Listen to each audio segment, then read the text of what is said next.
In today's video, I'm going to teach you how to create a Pareto chart in Excel. A Pareto chart is a great way to focus on what matters most.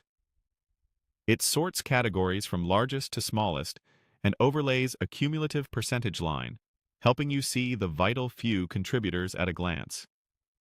Before we begin, make sure your data is organized with one column for categories, like defect types or reasons, and another column with numerical values, such as counts or costs.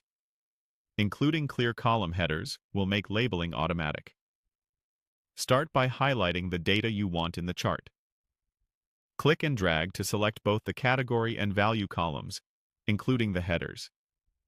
If your data isn't already sorted, don't worry. Pareto charts will reorder the bars from highest to lowest for you.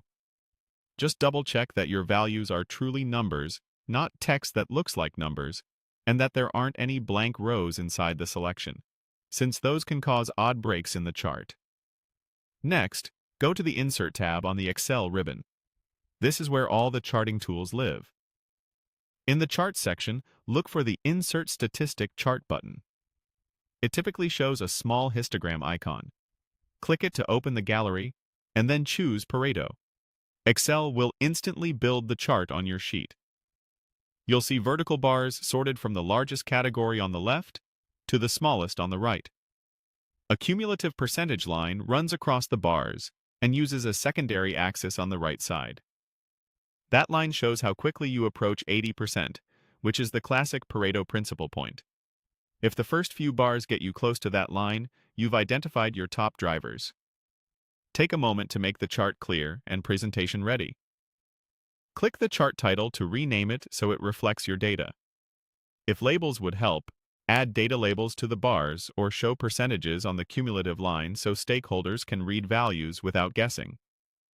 If the right axis percentages look off, format the axis to display 0% to 100% for a clean scale. You can also use the Chart Design and Format tabs to adjust colors, fonts, or layout so it matches your report style. If you selected the wrong range at first, use Select Data to update the source. And remember, as your underlying data changes, the Pareto chart updates automatically, making it a reliable tool for ongoing analysis. That's it. Highlight your data, insert a statistics chart, and pick Pareto to turn raw numbers into focused insight.